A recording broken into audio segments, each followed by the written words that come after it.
For 44 years, between 1814 and 1858, St. Bartholomew's Seminary stood as a beacon of faith in the misty hills of western North Carolina. Known for producing the finest clerics in the South, the seminary became infamous when all 19 of its priests died on a single autumn night. Not one survived to tell what happened, and no explanation was ever uncovered. The mystery of their silent deaths remains one of America's most disturbing unsolved cases. Before we jump back in, tell us where you're tuning in from. And if this story touches you, make sure you're subscribed, because tomorrow I've saved something extra special for you. The Caldwell family understood that true power comes not from wealth alone, but from controlling the narrative of faith itself. In the hills of western North Carolina in 1814, where dense forests concealed secrets and mountain mists obscured intentions, the perfect setting existed for those who wished to operate beyond society's watchful gaze. It was here in Blackridge County that the Caldwell family established themselves as both economic pillars and spiritual guides. The region, with its isolated communities and strict religious traditions, provided fertile ground for those who knew how to wield faith as both shield and sword. Thomas Caldwell, born in 1785, was the youngest son of a textile merchant, whose fortune had been built through methods that many whispered about, but few dared question openly.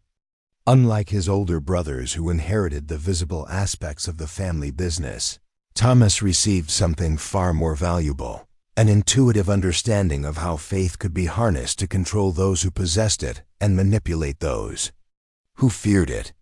When Thomas announced his divine calling to establish a seminary in the Protestant stronghold of western North Carolina, his family viewed it as a strategic expansion of their influence. What seemed like religious devotion to outsiders was recognized within the family as brilliant calculation. St. Bartholomew's Seminary would become the foundation upon which the Caldwell family would build an empire of spiritual authority that rivaled their commercial power. The seminary was constructed in 1814 on 270 acres of pristine woodland, far enough from Asheville to ensure privacy, yet close enough for aspiring clerics and their families to reach with relative ease. The imposing stone buildings, crafted by skilled stonemasons brought from Charleston, featured Gothic arches and soaring spires that seemed to pierce the mountain mists. The architectural grandeur alone convinced visitors of the institution's legitimacy and divine purpose. Thomas Caldwell, who had studied briefly at Princeton before claiming his spiritual awakening, styled himself as Father Caldwell and surrounded himself with a carefully selected faculty. These men, whose theological credentials appeared impeccable on parchment, but would not withstand rigorous examination, shared one crucial quality: absolute loyalty to Father Caldwell and the vision he presented. St. Bartholomew's reputation spread rapidly through the network of Southern churches and prominent families. Here was a Protestant institution led by a man of impeccable breeding and apparent divine inspiration, offering to train young men of faith in the most rigorous theological traditions. The seminary promised not just education, but transformation, turning ordinary men into vessels of divine purpose. What the families and churches sending their sons and aspiring clerics didn't realize was that Father Caldwell had very specific criteria for who would be accepted to St. Bartholomew's. He was particularly interested in young men from influential families, especially those who displayed qualities that might make them valuable to his true mission: intelligence without suspicion, devotion without questioning, and most importantly, an inherent trust in authority figures. The first students arrived in the spring of 1815, 19 young men between the ages of 17 and 25, sent by families and churches whose names appeared on land deeds, bank documents, and church leadership roles throughout the Carolinas and Virginia. Each sponsoring family or church paid the substantial enrollment fee of 100 gold dollars, enough to purchase a small farm in those days, and promised additional contributions for the seminary's continued operations. They believed they were investing in the future of their spiritual communities. In reality, they were financing a conspiracy whose true nature would remain hidden for over 4 decades. By 1820, St. Bartholomew's had established itself as the premier theological institution in the southern Appalachians. Father Caldwell's sermons attracted visitors from throughout the region, and the seminary's graduates were eagerly sought by churches hoping to elevate their spiritual standing. The success of these early clerics, their compelling sermons, their administrative skills, their ability to increase church donations, only enhanced the seminary's reputation. What none of the churches or families recognized was the subtle pattern in where St. Bartholomew's graduates chose to serve. They invariably accepted positions in churches connected to the wealthiest families or in communities with significant political influence.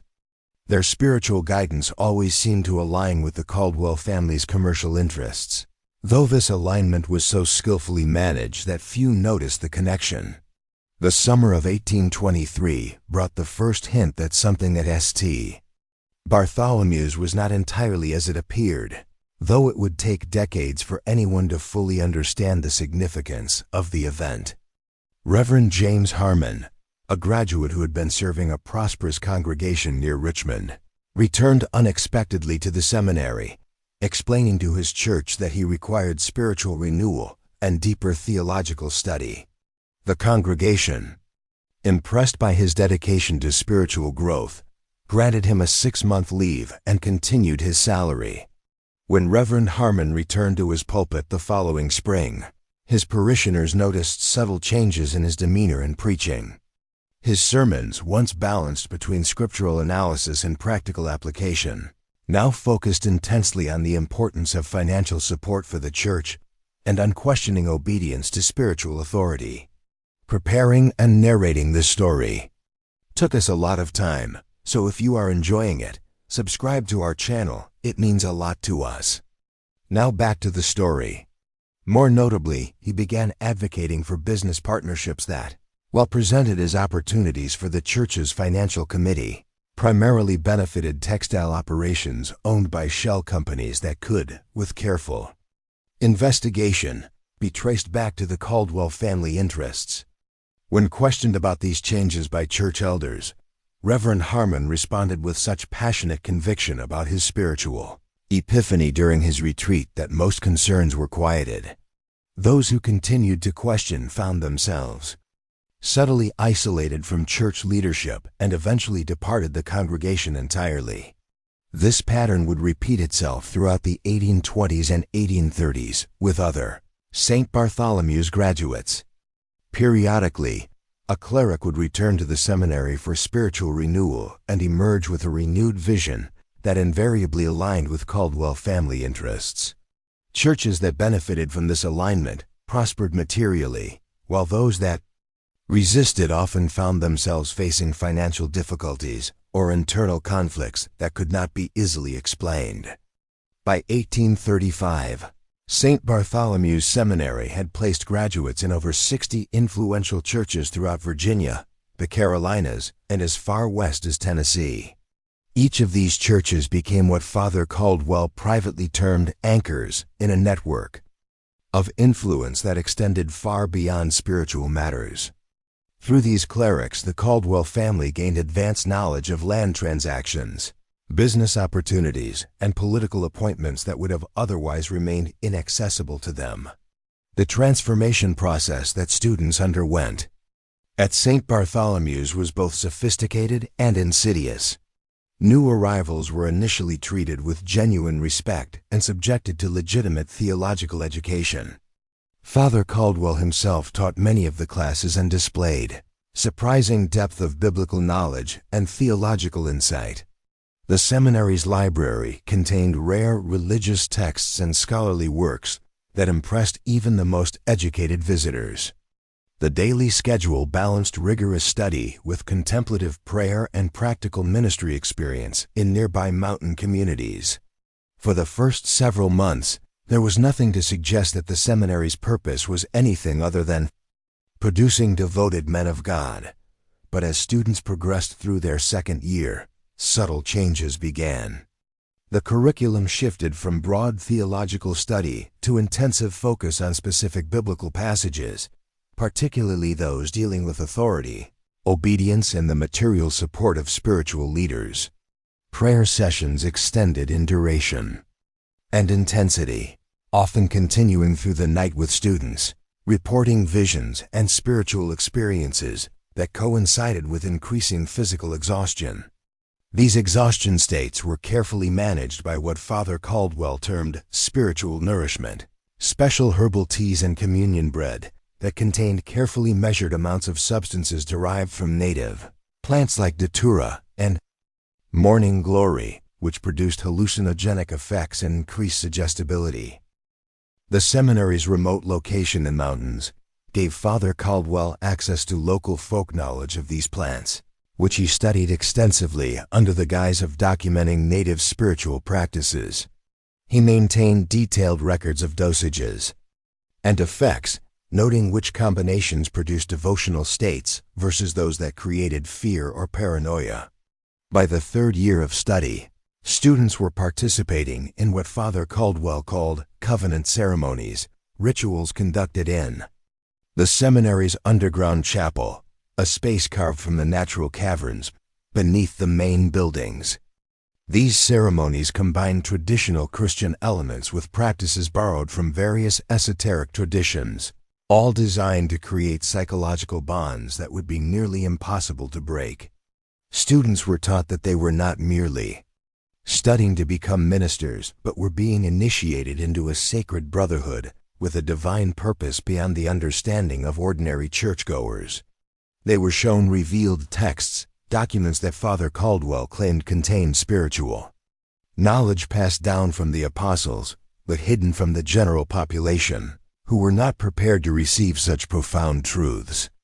These texts, entirely fabricated by Caldwell, contained coded instructions about how true spiritual leaders should guide their congregations in all matters, including business dealings, political allegiances, and family decisions. Students were taught specialized methods of sermon delivery that incorporated subtle linguistic techniques to enhance authority and diminish questioning among their future congregations. By graduation, St. Bartholomew's clerics were not just educated, they were transformed. They remained devout in their faith, but that faith had been carefully channeled and directed. They believed completely in their divine mission while being entirely unaware that the mission served earthly masters. Most disturbing of all, they had been conditioned to return to the seminary periodically for spiritual renewal sessions during which Father Caldwell could reinforce their programming, update their instructions, and ensure their continued loyalty to the network he was building throughout the southern states. The genius of Father Caldwell's system was that his clerics were not knowing conspirators. They were true believers. Their sincerity made them far more effective than any conscious agent could ever be. They advocated for Caldwell family interests with the passion of divine conviction, completely unaware that their spiritual insights had been carefully manufactured. By 1840, Father Caldwell had refined his methods to such precision that he could predict with remarkable accuracy how each student would respond to specific aspects of the transformation process. He maintained detailed files on each cleric's psychological profile, noting particular strengths, vulnerabilities, and the most effective methods for reinforcing their conditioning. His private journal from this period, discovered decades later, revealed the cold calculation behind his apparent spiritual leadership. Subject R responds most strongly to apocalyptic imagery and experiences profound devotional states when this is combined with fasting and the medium preparation of covenant wine. His personality structure makes him ideal for placement in the Charleston congregation, where shipping interests must be influenced. Another entry noted, Subject W has shown resistance to certain aspects of the covenant teachings. His analytical nature requires more substantial intellectual justification. Have assigned Brother Matthew to provide additional scriptural correlation. Using the modified Pauline texts, If resistance continues, will increase ceremonial intensity during the next renewal cycle. The seamless integration of genuine theological education with systematic, psychological manipulation made St. Bartholomew's system virtually undetectable to outside observers. Visiting clergy or family members saw only devoted young men engaged in serious spiritual study. The occasional eccentricities or intensity in their demeanor were easily attributed to the depth of their religious commitment. As the 1840s progressed, Father Caldwell began implementing the second phase of his grand design. Having established his network of influence churches, he started using them as intelligence gathering points for a much more ambitious project: the creation of what he called in his private writings, the New Covenant, a restructuring of Southern society that would place spiritual authority, and by extension the Caldwell family, at the center of all major decisions. The clerics, through their pastoral counseling and community leadership positions, had access to information about virtually every aspect of Southern life, from family secrets to business plans, from political ambitions to military preparations. This information flowed back to St. Bartholomew's during renewal visits, where it was compiled and analyzed for potential leverage. Father Caldwell was particularly interested in the growing tensions between North and South. His clerics were instructed to guide their congregations toward perspectives that would benefit Caldwell investments, regardless of which way the political winds blew. The family had strategically diversified their holdings to profit from either continued unity or potential conflict. If you're finding this story as fascinating as we do, please take a moment to hit that like button and share this video with someone who appreciates dark historical mysteries. Your support helps us continue bringing these forgotten tales to light. Now let's return to the growing shadows at St. Bartholomew's Seminary. The carefully constructed world that Father Caldwell had built began facing its first serious challenge in the autumn of 1845, when Elizabeth Harmon, wife of Reverend James Harmon, started noticing troubling patterns in her husband's behavior. Following his periodic returns from spiritual renewal at the seminary, Elizabeth was unusually perceptive and had received more education than most women of her time. The daughter of a physician, she had grown up reading her father's medical texts and assisting in his practice. Her observations of her husband's physical and psychological changes after each seminary visit triggered her professional curiosity and personal concern. She began keeping detailed notes about these changes: dilated pupils that persisted for days after his return, periods of intense euphoria followed by exhaustion, subtle shifts in his speech patterns and sermon content, and most concerning, gaps in his memory regarding certain discussions they had before his departures. Initially, Elizabeth attributed these symptoms to spiritual exhaustion or perhaps excessive fasting during his retreat. But as the pattern repeated with each visit, she began to suspect something more deliberate was occurring. Her medical knowledge suggested some form of substance might be involved, but her husband's devotion to temperance made this seem unlikely. During his absence for renewal in the spring of 1847, Elizabeth made a decision that would eventually unravel Father Caldwell's entire operation. Instead of remaining at home as expected of a minister's wife, she traveled to visit her cousin in Asheville, less than 20 miles from St. Bartholomew's Seminary. From there, she began making discreet inquiries about the seminary's practices, under the pretense of scholarly interest in theological education. What she discovered disturbed her deeply. Local merchants reported regular deliveries of unusual herbs and substances to the seminary that had no obvious connection to religious practice. Mountain folk who occasionally worked on the seminary grounds spoke of strange sounds coming from beneath the chapel during night ceremonies. Most troubling were stories of students who began their studies but never graduated, their disappearances explained as transfers to other institutions or calls to mission work in distant locations that could never be verified. Elizabeth was uniquely positioned for such an investigation. As a respected minister's wife, she could ask questions that would seem inappropriate from others. Her medical background allowed her to recognize the significance of details that most would overlook. Most importantly, her genuine love for her husband and concern for his well-being gave her the courage to pursue answers where others might have retreated in fear or denial. When Reverend Harmon returned from his renewal, Elizabeth noticed something new, a small symbol tattooed on the inside of his wrist that he seemed unaware of until she pointed it out. His confusion about its origin confirmed her growing suspicion that whatever occurred during these renewal periods involved altered states of consciousness. Over the following months, Elizabeth expanded her investigation cautiously, corresponding with wives of other St. Bartholomew's clerics, under the guise of sharing recipes and household management techniques. Through these seemingly innocent exchanges, she discovered that other women had observed similar patterns in their husbands' behavior. None had pursued their concerns as systematically as Elizabeth, but many expressed relief at finding someone who shared their unease. Elizabeth's breakthrough came in early 1848 when she made contact with Margaret Wilson, widow of a seminary worker who had died under mysterious circumstances the previous year. According to Margaret, her husband Samuel had been employed as a groundskeeper at St. Bartholomew's for nearly a decade. The seminary mystery, simplified version in his final months. Samuel had become worried about strange activities he saw at the seminary. He noticed that deliveries came only at night and went straight to Father Caldwell's private rooms.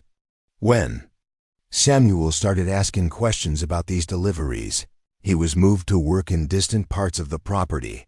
After Samuel told a local doctor about his concerns, he became very sick. The symptoms looked like poisoning, but the official cause was listed as brain fever. On his deathbed, Samuel tried to tell his wife Margaret something about the renewal room and what they do to the ministers, but he died before he could explain. Margaret gave Elizabeth a key that her husband had kept hidden. She believed it opened something important at the seminary. The key was handmade, not factory-made, with strange symbols carved into it. These symbols matched a tattoo Elizabeth had seen on her husband's wrist, with this physical proof and stories from other ministers' wives.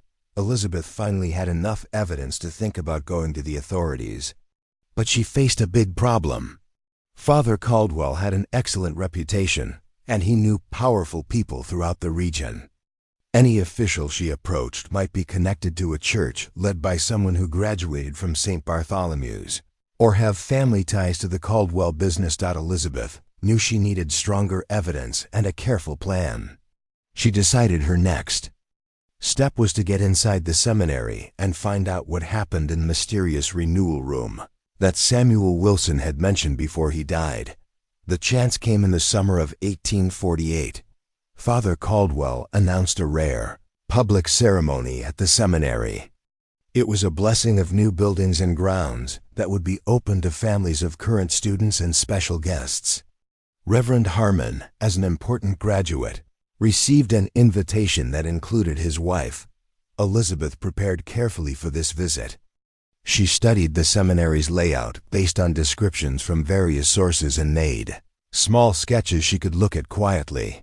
She had Margaret Wilson make a copy of Samuel's key using a local blacksmith who owed the widow a favor and wouldn't ask questions. The blessing ceremony in August 1848 brought nearly 100 visitors to the seminary grounds. The public areas had been perfectly prepared. The Gothic buildings and beautiful chapel created an atmosphere of real spiritual importance. Father Caldwell himself led the ceremonies with such apparent honesty and deep knowledge that even Elizabeth, with all her suspicions, found herself briefly wondering if she had misunderstood the evidence. This doubt disappeared during the evening reception.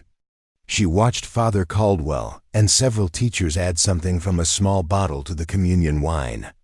This wine was served only to visiting ministers who had graduated from the seminary. Her medical training helped her recognize the subtle changes in the men's eyes and behavior within an hour of drinking. While the guests were in evening prayers, Elizabeth put her plan into action.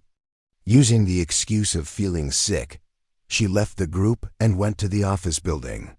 According to Margaret Wilson's information, records of the seminary's true operations would be kept there. The copy key worked. It opened a door in the building's back section that led to stairs going down below ground level. What Elizabeth found in the torchlit rooms beneath St. Bartholomew's Seminary would forever change her understanding of how deeply human manipulation could go under the disguise of spiritual authority. The underground complex had multiple rooms. Each was dedicated to different parts of what Father Caldwell's private journals called the sacred work of transformation. One room held detailed records on every student who had ever attended the seminary. These included mental assessments, noted weaknesses, and specific techniques found effective for their spiritual opening. Another room looked like a pharmacy. Shelves were lined with herbs, compounds, and mixtures. Many were labeled with coded symbols rather than names. A large record book detailed formulas for different communion preparations. It had notes about desired effects ranging from mild influence to complete separation from reality. Most disturbing was the room Elizabeth identified as the renewal chamber. It was a circular space with an altar at its center, surrounded by strange symbols that combined Christian images with mysterious elements she didn't recognize. Restraints were built into a stone table, disguised as decorative elements but unmistakable. To someone with medical knowledge, Elizabeth worked quickly.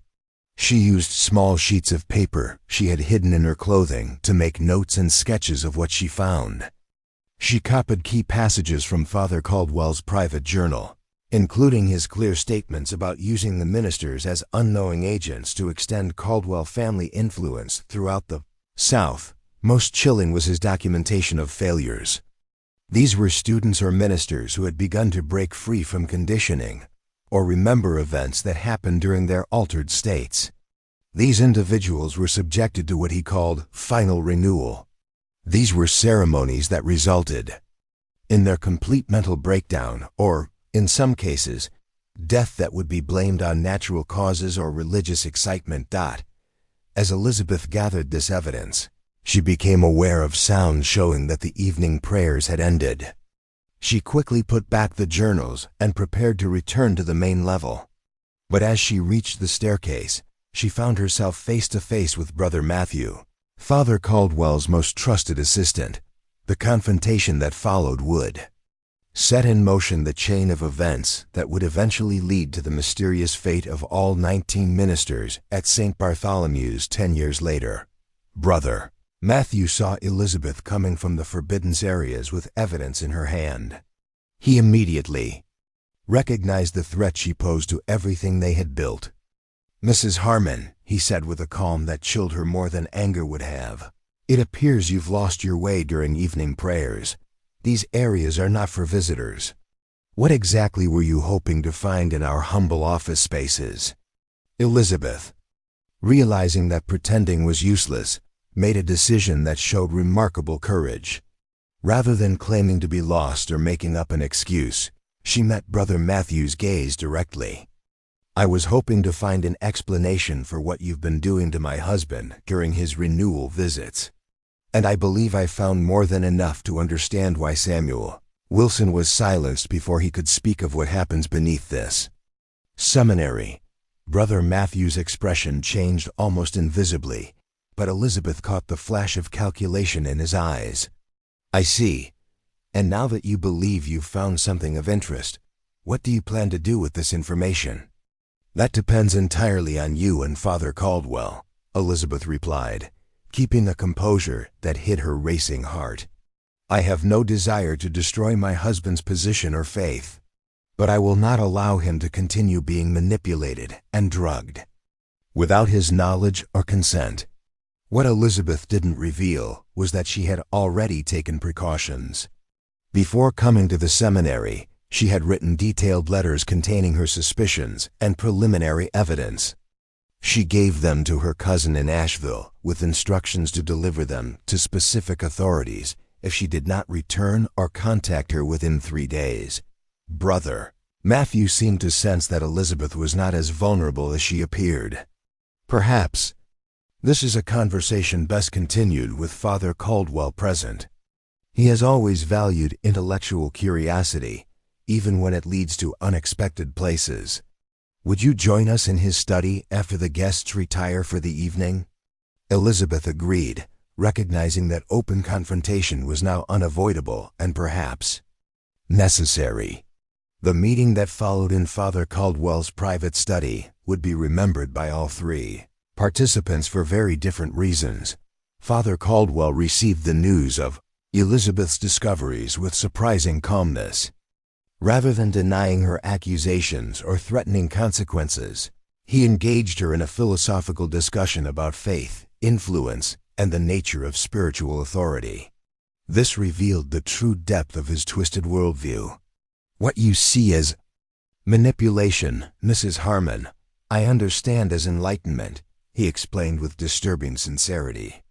These men come to us with conventional faith, which is admirable but limited. What we offer is transcendence, a direct connection to divine will that ordinary religious education cannot provide. When Elizabeth challenged him about using substances to create artificial spiritual experiences, his response was even more troubling. The Apostle Paul himself was struck blind before he could truly see. Moses had to be transformed by his burning bush before he could lead. Throughout Scripture, profound transformation comes before true spiritual authority. We merely help that transformation with the tools science has provided. The conversation continued for hours, with Father Caldwell showing the magnetic intensity that helped Elizabeth understand how he had convinced so many of his divine authority. He offered her a place within their inner circle, suggesting that a woman of her intelligence and perception could help refine their methods and extend their influence even further. Your husband serves a greater purpose than you realize, Father Caldwell told her. The coming conflict between North and South will tear this nation apart. Our network of spiritual leaders will help determine which pieces survive and how they are reassembled. The Caldwell vision extends far beyond simple commercial advantage.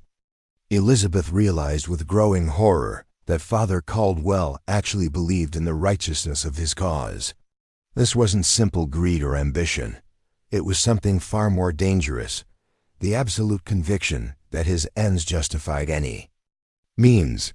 When she finally refused his offer of partnership, making it clear that she intended to expose their operation and free her husband from their influence, Father Caldwell's demeanor changed. The charismatic spiritual leader vanished, replaced by a cold calculator of risks and necessities. I admire your loyalty to your husband, he said finally. It's a quality we value highly in our covenant community. I wonder if Reverend Harmon would show the same loyalty if he knew certain details about your investigation of our seminary. How do you think he would respond to learning his beloved wife had been secretly questioning his faith and spiritual experiences? The threat was clear. They would turn her husband against her, using the very conditioning she sought to break. Moreover, Father Caldwell made it evident that her safety could not be guaranteed when she left the seminary grounds if she persisted in her intentions. Elizabeth left the meeting with a pragmatic agreement.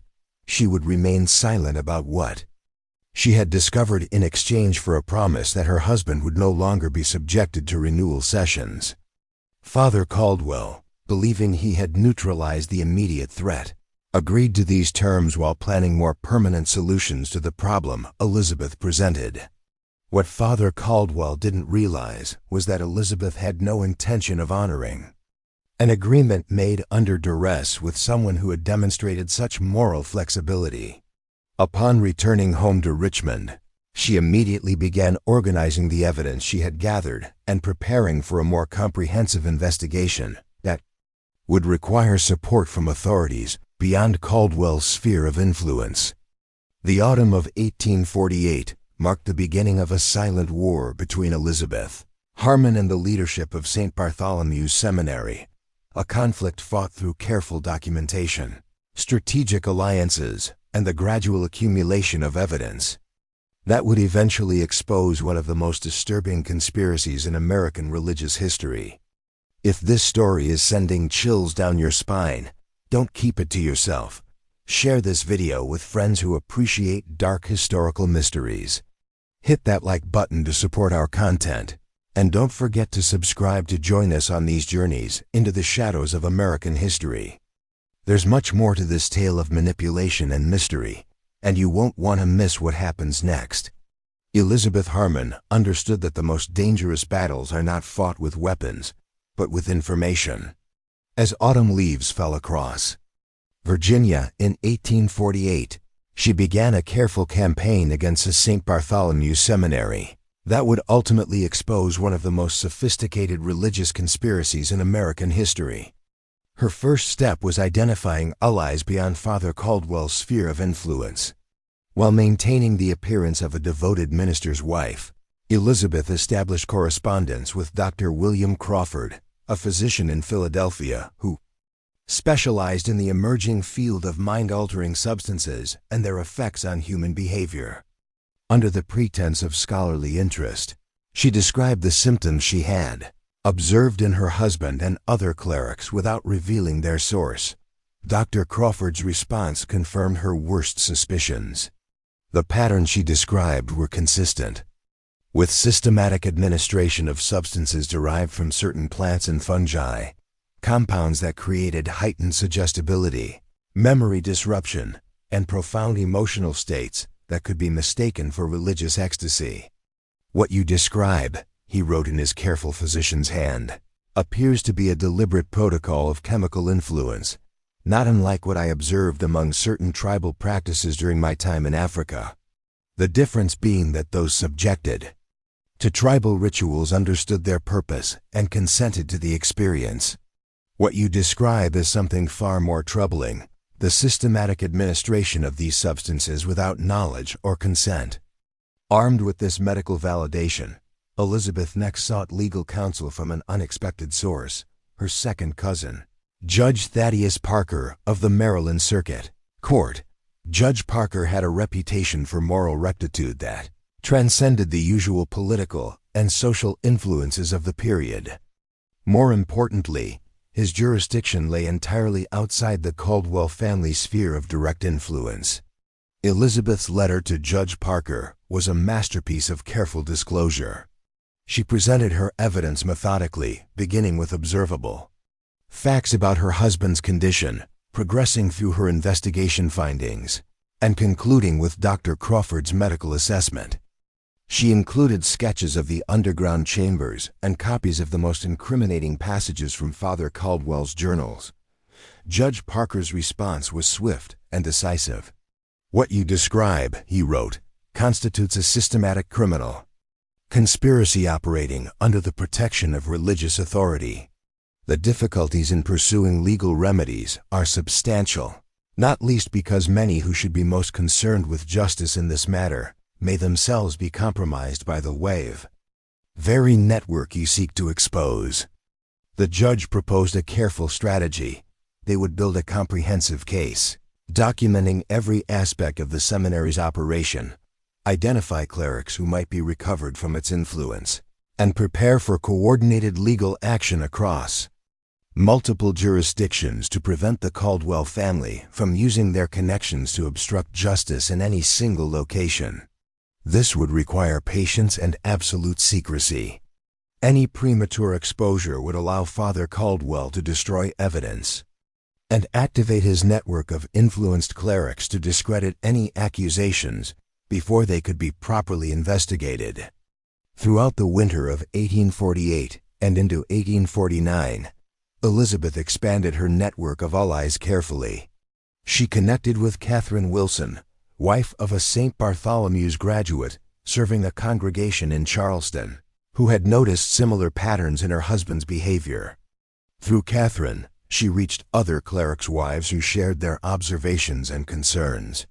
This growing circle of women began systematically documenting changes in their husband's behavior, sermon content, and physical condition following Renewal visits.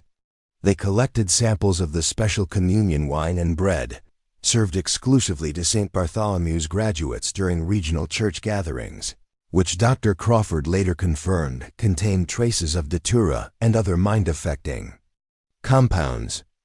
Elizabeth's most significant breakthrough came in March of 1849 when she established contact with David Foster, a former seminary worker who had fled the institution after witnessing what he described as ceremonies that no Christian should ever perform.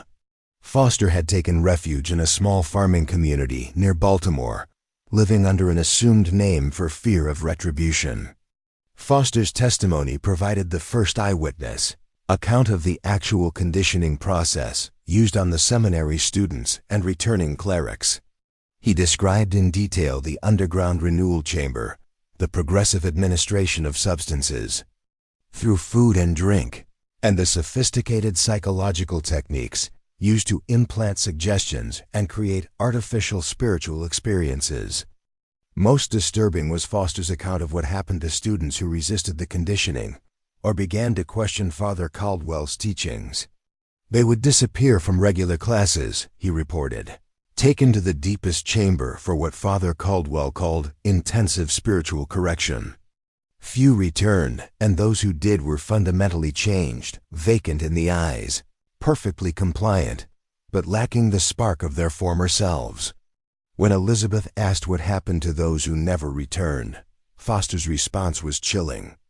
There's a section of the seminary property, deep in the woods beyond the North Ridge. It's marked with a single stone cross with no inscriptions. The ground there holds more than just prayers. By the summer of 1849, Elizabeth had assembled enough evidence to justify formal action, but she and Judge Parker recognized they faced a formidable challenge. Father Caldwell's network had placed St. Bartholomew's graduates in churches attended by judges, lawmakers, and law enforcement officials throughout Virginia and the Carolinas. Any legal challenge would likely be undermined before it could gain traction. More concerning was Elizabeth's growing awareness that she was being watched. Strangers appeared in Richmond asking questions about her activities. Her correspondence was occasionally delivered with signs of having been opened. Twice she observed the same man following her on her visits to the library and physician's office. In August 1849, matters came to a head when Reverend Harmon announced he had been called back to St. Bartholomew's for an emergency renewal session.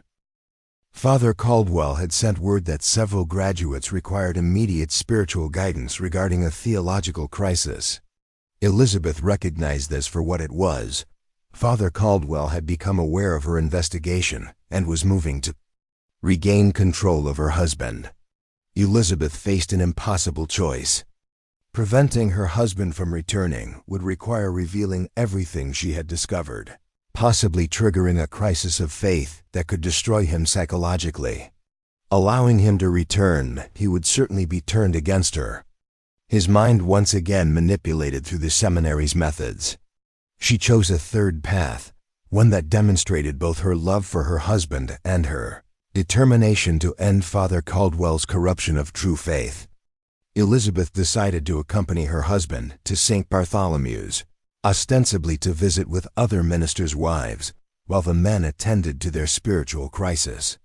Before departing, she dispatched copies of all her evidence to Judge Parker with a simple message: if we do not return within 1 week, or if you receive word of any misfortune befalling us, proceed with all haste and full authority.